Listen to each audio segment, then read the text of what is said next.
কোরআনের প্রতি আমাদের আসলে দায়িত্বটুকুন কি? 7টা দায়িত্ব আছে কোরআনের প্রতি আমাদের, মনোযোগ দিয়ে শুনতে হবে। 1 নম্বর দায়িত্ব হচ্ছে রিসাইটেশন উইথ তারতিল। আল্লাহর কোরআনকে ইচ্ছা মতো তেলাওয়াত করা যায় না। আপনি পৃথিবীর যে কোনো বই খুললেই কিভাবে পড়তে হয় আপনি পড়তে পারবেন, কিন্তু কোরআন যখন পড়তে চান তার একটা নিয়ম নীতি আছে। কোরআন বলে ওয়ারাত্তিলিল কোরআনা তারতিলা, কোরআনকে তারতিলের সাথে তেলাওয়াত করতে হবে, ধীর স্থির ভাবে কোরআন তেলাওয়াত করতে হয়। রুব্বা কারিন লিল কোরআন ওয়াল কোরআন ইয়ালআনুহু, কোরআনের অনেক আবৃত্তিকারক বা তেলাওয়াতকারী আছে যারা কোরআনের রহমত না পেয়ে কোরআনের লানত পায়। দিছে কয় খতম? হাসিল করছে কি?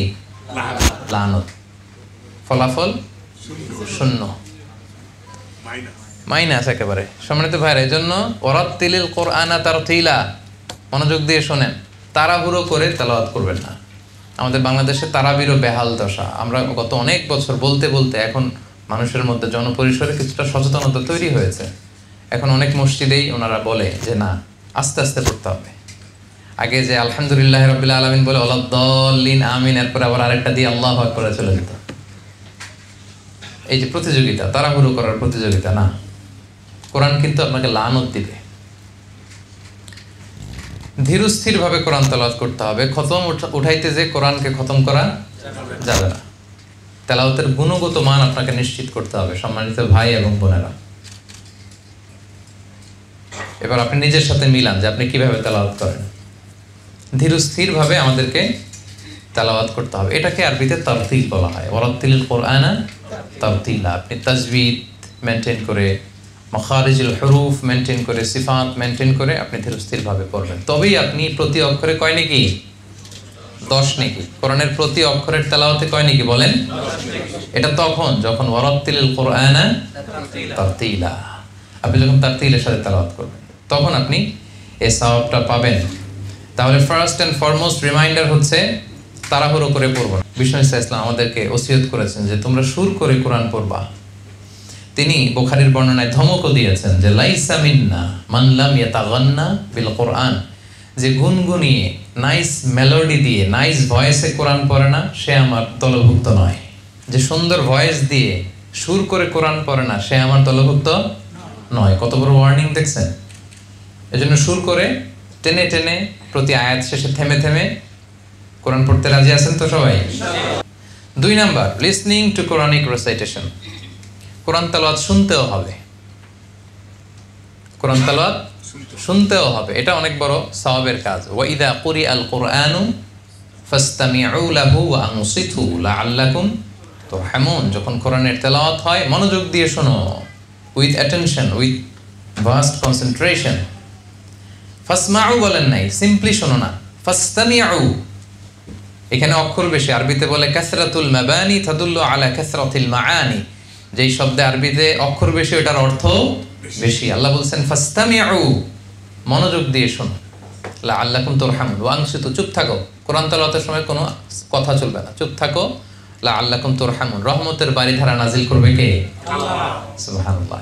কোরআন শুনলেও রহমত পাওয়া যায়, সওয়াব হয়। এজন্য বাসায় আওয়াজ করে কোরআন ছেড়ে দিয়ে রাখবেন, গাড়িতে কোরআন ছেড়ে দিয়ে রাখবেন। নাকি গাড়িতে গান ছেড়ে দিয়ে রাখেন? হ্যাঁ, যদি গান ছেড়ে দিয়েও রাখেন আজকে থেকে এটা চেঞ্জ করবেন। আরব শায়েখদের কোরআন তেলাওয়াত এটা আপলোড করে আপনি গাড়িতে শুনবেন। ওই গাড়িতে ইনশাআল্লাহ অ্যাক্সিডেন্ট হবে না ইনশাআল্লাহ বিইذনিল্লাহ। আল্লাহর তেলাওয়াত যখন শুনতেছেন অ্যাক্সিডেন্ট হবে না, আল্লাহ তাআলা হেফাজত করবেন। 3 নাম্বার হচ্ছে teaching and learning the holy Quran. কোরআন শিখা এবং শেখানো। শিখা শেখানো দুইটাই ভালো কাজ। শিখতেও হবে, শেখাইতে হবে, শেখার কোনো শেষ নাই। আমি বাংলাদেশে থাকতে বিভিন্ন জায়গায় কেরাতও পড়তাম, একটু একটু আলোচনাও করতাম। মিশরে যখন গিয়েছি আমাদের কেরাত আলহামদুলিল্লাহ শুদ্ধ ছিল, কিন্তু মিশরের অনেক আরব শায়েখদের কাছে যখন আমরা পড়তাম বলতো এইটা এইভাবে হয় না, এইভাবে, এটা এইভাবে আদায় করতে হবে। তা আপনি কোরআন শোনাবেন, কারণ কোরআন শিখা শেখানো it's a life long process, এটা শেষ নাই। তওবা করেন যারা এখনো কোরআন শিখেন নাই, যে আল্লাহ তুমি এত দামি দামি কথা আমাদের জন্য পাঠাইছো, কি বললা, আমি পড়ার সৌভাগ্যটাই অর্জন করলাম না, আমার মতো হতভাগা তো আর কেউ হতে পারে না। সিদ্ধান্ত নেন যে সঠিকভাবে শুদ্ধভাবে কোরআন তেলাওয়াত শিখবেন ইনশাআল্লাহ। বলেন সবাই। এবং এই বয়সে যদি কোরআন শিখেন তার ডবল সওয়াব। রাসূল সাল্লাল্লাহু আলাইহি ওয়াসাল্লাম বলেন, ওয়াল্লাযী ইয়াকরাউল কুরআন ওয়া ইয়াতাতা'তাউ ফীহি ওয়া হুয়া লাহু শাকুন ফালাহু আজরান। যে কোরআন পড়তে যে তা'তা'a ইয়াতাতা'তাউ, এর অর্থ হচ্ছে জিহ্বায় আটকে যায়। পড়তে গেলে বয়স হয়েছে 50, এখন জিহ্বা মোটা হয়ে গেছে, পড়া যায় না, আটকে যায়, এর ডবল সওয়াব। কোরআন পড়তেছে এই সওয়াব, আর ওই যে আটকে যাচ্ছে ওইটার সওয়াব। সুবহানাল্লাহি ওয়া বিহামদিহি। কত সহজ করে দিয়েছে আল্লাহ। আপনি আপনার স্ত্রীর কাছ থেকে শুনবেন, আপনি আপনার স্ত্রীকে শোনাবেন, আপনি আপনার সন্তানের কাছ থেকে শুনবেন। এখন তো সহজ হয়ে গেছে, হোয়াটসঅ্যাপে আমি রেগুলার শুনি আমার ওয়াইফের কাছ থেকে কোরআন তেলাওয়াত, আমার মেয়ের কাছ থেকে কোরআন তেলাওয়াত, আমিও পাঠাই, ওরাও পাঠায়। ওরা ভুল করলে আমি আবার ভয়েস দিয়ে শুধরে দিই। এখন তো সহজ। আপনি কোন এক্সকিউজ দিয়ে পার পেতে চান বলেন? কোনো এক্সকিউজ আপনি দিতে পারবেন না। সো আমরা যেন কোরআন পড়ি, আমরা যেন অন্যকে শিখাই। সম্মানিত ভাইরা, পারা যাবে তো ইনশাআল্লাহ? 4 নম্বর দায়িত্ব হচ্ছে মেমোরাইজেশন, মুখস্থ করা। কোরআন মুখস্থ করাটাও কিন্তু আমাদের দায়িত্ব। ইন্না নাহনু নাযালনা যিকরা ওয়া ইন্না লাহু লাহাফিজুন। আমি আল্লাহ কোরআন নাজিল করেছি, কোরআন হেফাজতের দায়িত্ব আমি আল্লাহ নিয়েছি। তো এখন আল্লাহ কি নিজে এসে কোরআন হেফাজত করবে? কাদের মাধ্যমে করবে? আমাদের মাধ্যমে। এই কোরআনকে হেফজ করে রাখা এটা আমাদের দায়িত্ব। নট নেসেসারি যে পুরো কোরআনই হেফজ করতে হবে। আমাদের দেশে একটা ব্যাড কালচার হচ্ছে, এক ছেলেরে নিয়ত করছে এটারে দিব হেফজখানায়, এটা তুই 30 পারা করবি, আর এটারে বানানো ইঞ্জিনিয়ার, ওর 1 পারাও করার দরকার নেই। এরকম না টেন্ডেন্সিটা? মানে যারা হেফজখানায় পড়বে ওরা দুনিয়ার সব দায় দায়িত্ব নিয়ে আসছে কোরআন হেফাজত করার। আসলে ব্যাপারটা এমন নয়। আমাদের প্রত্যেকের দায়িত্ব এই কোরআনকে হেফাজত করা, পড়ার মাধ্যমে, হেফজ করার মাধ্যমে, রিভাইজ করার মাধ্যমে, মেমোরাইজেশন করার মাধ্যমে। পারা যাবে ইনশাআল্লাহ? সবাই আওয়াজ করে বলেন ইনশাআল্লাহ। 5 নম্বর দায়িত্ব, to understand its meaning in your own mother tongue. আপনার মাতৃভাষায় আপনার এই কোরআনটাকে বুঝতে হবে। এটা হচ্ছে সবচেয়ে ইম্পর্টেন্ট। খেয়াল করে শুনুন, নিজ মাতৃভাষায় কোরআন বোঝা। কারণ আল্লাহ তাআলা যা বলার সব বলে দিয়েছেন। যা আসমান থেকে নাজিল হওয়ার সব নাজিল হয়েছে। নতুন করে কিছু নাজিল হবে না? বলেন বলেন, নাজিল হবে? আর কোন নবী আসবে? যা নাজিল হওয়া, যা আসা সব চলে এসেছে। যা বলার সব বলে দিয়েছেন। এটা বুঝতে হবে আপনাকে। আপনিও পারবেন, আপনার একটা শক্ত সিদ্ধান্ত লাগবে। তাহলে আমরা যেন মাতৃভাষায় কোরআন বুঝি। 6 নম্বর দায়িত্ব হচ্ছে রিফ্লেকশন অ্যাকর্ডিং টু আন্ডারস্ট্যান্ডিং। আপনি যখন বুঝতে আরম্ভ করবেন তখন আপনার দায়িত্ব বেড়ে যাবে, ওই অনুযায়ী আপনাকে পালন করতে হবে। এবং যখন পড়বেন আপনি নোটস রাখবেন। এখন তো মোবাইলেই নোটস চলে আসছে, কাগজ কলমও লাগে না। হাজার হাজার নোটস আছে এখানে। আমার মাথায় কোনো আইডিয়া আসলে আমি লিখে ফেলি এখানে। আপনারাও নিশ্চয়ই এটা করেন। যে কোনো নোটস, প্রয়োজনীয় জিনিস আমরা লেখার সুযোগ আছে না এখানে, লিখে ফেলবেন। কোশ্চেন জাগলেই লিখে ফেলবেন। এরপরে কোনো স্কলারকে পেলে জিজ্ঞেস করবেন। কোরআন সার্কেল করবেন, স্টাডি সার্কেল করবেন। এক একটা আয়াত ও কি বুঝলো, এই আয়াত থেকে তুমি কি বুঝলা, আমি কি বুঝলাম, এইভাবে পড়লে হজম হবে আয়াতটা। একটা আয়াতকে ডাইজেস্ট করতে হয়, তারপরে এখান থেকে রিফ্লেকশন বেরোয়। পারবেন তো ইনশাআল্লাহ নাকি? তাহলে 6 নম্বর দায়িত্ব হচ্ছে reflection according to understanding. Note করবেন, কোরআন পড়ে পড়ে বুঝে বুঝে যদি দেখলেন যে আপনার কোনো কিছুতে ভুল জানা আছে, নিজেকে সংশোধন করে ফেলবেন মুহূর্তেই। অন্যের কাছে পৌঁছে দেওয়ার একটা সংকল্প করবেন। কোরআনের সমাজ বিনির্মাণের স্বপ্ন লালন করবেন এবং সে স্বপ্ন বাস্তবায়নের জন্য প্রাণান্তকর প্রচেষ্টা করবেন। পারা যাবে তো ইনশাআল্লাহ?